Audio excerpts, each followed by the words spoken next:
take a typical business, like any business. They're so focused on like output, like making money, selling their product, selling their service, like just output, that they never really look at too much of the the flow of assets, right? They're just, I sell this is my product, sell, sell, sell, sell, sell.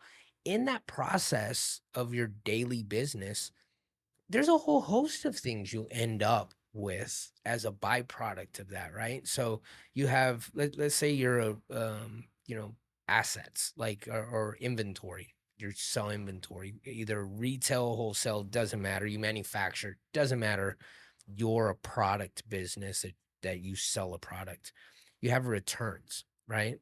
Like a lot of companies, I don't think even have a program on what to do with their returns or their warranted items. Some happen, they had to replace it under warranty. They get the asset back. I mean, what do they throw them away, trash them, like store them in that rack in the warehouse? I there was one big vendor that I worked with a while back. They had, kid you not, 3,000 pallets of returned merchandise in their warehouse. 3,000 pallets of returned merchandise in their warehouse. Just every single week, they kept adding to it.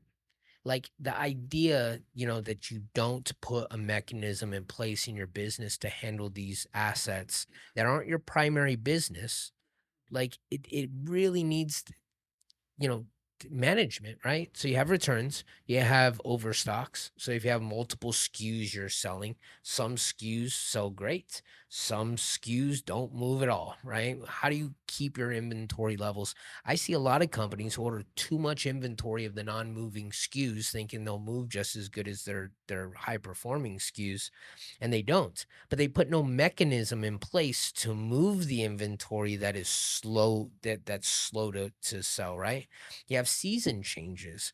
So you have products that sell in the summer, and then you have other products you sell in the winter. And what do you do with those? Do you sit on those assets, or do you move them?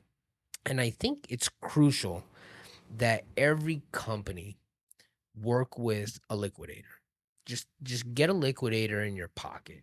Somebody that says, "Hey, look, anytime that you either have the excess inventory, the returns, the equipment, doesn't matter what it is, get a liquidator in your pocket that you can call up that can help you figure out a program or what to do with that stuff, because it's going to keep your warehouse clean, you're going to stay more efficient, you're going to keep putting assets back into usable capital, and that's what you need for your company to succeed."